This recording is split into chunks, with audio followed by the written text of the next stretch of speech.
Shalom, call all y'all Bashin Yasha. Shalom to the left. In this video, I just want to go in on how to detach from Babylon. There, we work, deal with women, have family and stuff like that. You don't have to be too attached to this shit. As soon as you get attached, then you start getting deeper and deeper into Babylonian ways. Like I was talking to one of my brothers about him not feeling guilty because he was telling me he didn't buy his woman nothing for Valentine's Day or nothing. And she was all miserable because she see her little friends and all this other stuff getting gifts, and she ain't get them. But ultimately, hey, you got a man that know the truth, know what's really going on, that could be your ticket up out of here. Because that's how a woman gonna be saved. Like the scripture said, a woman should be saved in childbearing. So I'm gonna just read this. I'm gonna let a few videos play. And it's the book of Jeremiah, chapter 51, verse 6. It says, "Flee out of the midst of Babylon and deliver every man his soul. Be not cut off in her iniquity. For this is the time of the Lord's vengeance. He will render unto her a recompense." And the reason why, and I'm going to show you why, because of some of this stuff they got going on. Check this out. It's no secret that the world we're living in today is drastically different than it was even a few years ago. Now, more than ever, it's essential. Listen, I need to be quick because my wife has to go and chest feed my 6-month-old baby. She is the birthing parent of my little baby. This transmania has gone far enough. Earlier, a health board comprised of physicians and medical professionals decided that henceforth mothers were no longer, breastfeeding no longer, mother's milk no longer, that everything that was womanhood had to be cancelled in this cancel culture era of ours. All to please a lobby which is completely out of control. Let me pause that. And you're right, this shit is completely out of fucking control. Let me go down some more. This is the book of Revelation, chapter 18, verse 4. It says, "Then I heard another voice from heaven say, Come out of her, my people, so that you will not share in her sins or contract any of her plagues." Stuff like this brings on plagues. This complete confusion. As you have men that deal with these, men that change their plumbing, that brings a plague. Then it leads into a whole bunch of other shit. The sins of this place reached up to the heavens, and best believe the Most High, he got his eyes everywhere. Like I was talking to one of my family members about this, about how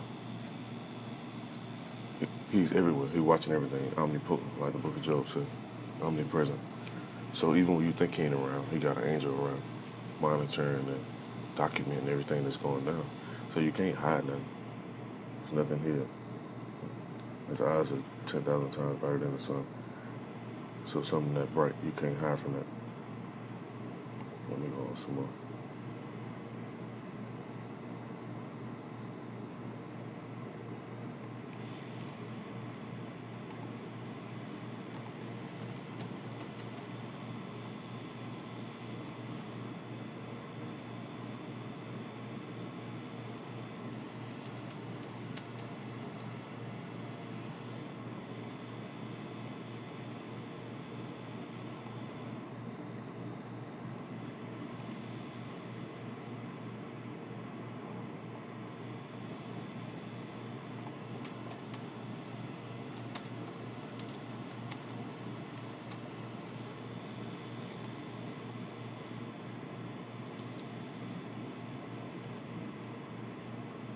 It's in the book of Daniel, chapter 12. I'm going to start at, I'm going to start at verse 10.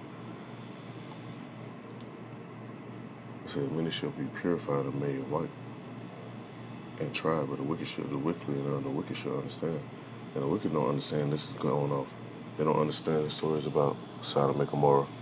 Even with those stories about Pompeii and all these other little stories where certain great areas were wiped out from some type of catastrophe, because they'll be like, oh, Mother Nature did it, or it was just a volcano, or it was just a tsunami or something. No, the Most High, he controls the waters. He holds the waters back. He control the elements. He don't want to make certain stuff happen. So the wicked don't understand that. That's why I'm meditating on this stuff and actually getting into it. You'll understand that certain information will be revealed to you. And I says, let me go on some more. It says, now the wicked shall understand, but the wise shall understand. And from the child, that the daily sacrifice should be taken away, and the abomination that maketh desolate set up. It should be 1,290 days. Blessed is he that waiteth and cometh to 1,330 days. And it's basically going into reincarnation because nobody lived no 1,000 and some years. You come back though after a certain generation.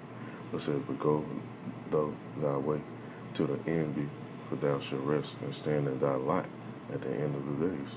So every man is doing what he's supposed to be doing. That's happening right now. You have men that's prophesying, men that's teaching, men that's edifying. You have scoffers. You have all types of stuff going on.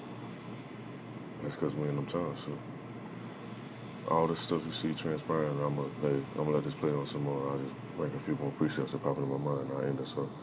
Most are gonna mic this place up. Just how Sodom and Gomorrah, how they was being when the men, the old men and the young men were trying to get with the angels. You have men that do stuff like that now. Like these niggas sick. And then you have women there uplift that. But if a man want to be a man and say, oh, you like a lot of women, they'll call you a dog or some shit like that. Like, this shit completely out of fucking order. Is bent towards the interests of a tiny, tiny number of people in Britain. And the lobby, almost none of them, trans people themselves, have made it a crime, almost literally, to speak out. In fact, if you're in Scotland, when the hate crime bill comes into being, even around your own dinner table, you'd be arrested for speaking like this. Why do I say it's transmania and its supporters transmaniacs? Not because I'm a prude, I'm very far from that. Not because I'm homophobic, I have a Stonewall Award, 30 years old, for standing up for gay rights when there were rather fewer people around in Parliament who were prepared to. See, hey, of course this guy gonna say that he don't want to lose his show. He don't want what it's called, remotes. He don't want to lose that shit. No, I'm against it because it is cancelling women. It is negating the idea of woman. He gonna cancel it half. He want to cancel it halfway, but not all the way though. He don't want to get the show fucking canceled. Womanhood, with all of the things that come with it, without which we would have no human race at all. It's women that give birth. It's women that produce mother's milk. And if they didn't, where would we be? The truth is, women's space, women's status, the whole idea of women is under threat in Western countries, my own included, like never before. Yeah, man, hey. And it is. And ultimately, that shit ties into the attack on the man, too, because all that stuff out of order, a man can't really lead his household like that because you got Eve giving in and listening to Esau Babylonian ways. Just like back in the garden. Listening to them little ways like, oh yeah, you can go ahead and do this, have fun. Try this out. Nobody watching you. And they be weak and believe that bullshit. Now, let me go into the other precept. Hey, one thing I was about to say, the scripture said, be fruitful and multiply, not be fruity. That ain't what it say. But you got Esau, man, pushing this agenda real heavy. That's the book of Genesis, chapter 19, verse 9. Okay, but yeah, you know what? I'm going to go up. Now I'm going to go to verse 4. This is what I was talking about. It said, before Lot and his guests, which those guests were actual angels. It said, before Lot and his guests could go to bed, every man in Sodom, young and old, came and stood outside his house and started shouting, where are your visitors? Send them out. And it really says, so we can label them, or so we can know them. But it got the translation right here, and it actually says, so we can have sex with them. And it says, Lot went outside and shut the door behind them. Then he said, friends, please don't do such a terrible thing. I have 2 daughters who have never had sex. Now, he's got 2 virgins. These niggas, what these niggas say?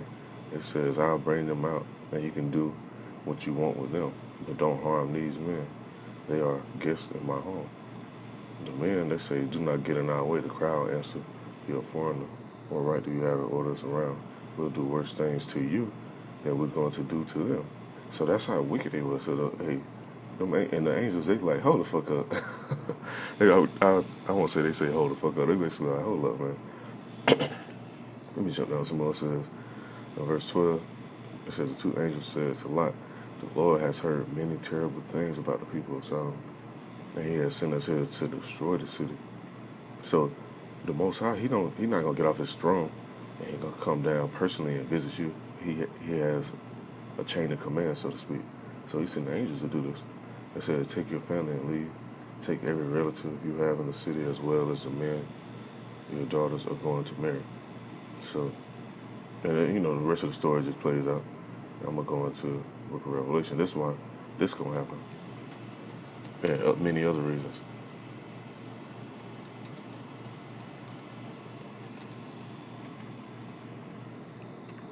It's the Book of Revelation, chapter 18. And I'm gonna start at verse 17. Just read on down. It says, "For in 1 hour so great riches has come to naught." In 1 hour, only thing that's gonna wipe this place out in 1 hour is the nukes, and that's another thing that's been talked about in the news a lot lately. And that's why a lot of people don't want to watch that shit. They be like, you ask somebody about the news, like, did you see this on the news? See that on the news? They're like, no, I don't want to watch the news. The news, it's sad and such and such. Cause that's because they don't want to face fucking reality. They still want to live in mirth. They want to just be jolly all the time, so to speak, joyful all the time.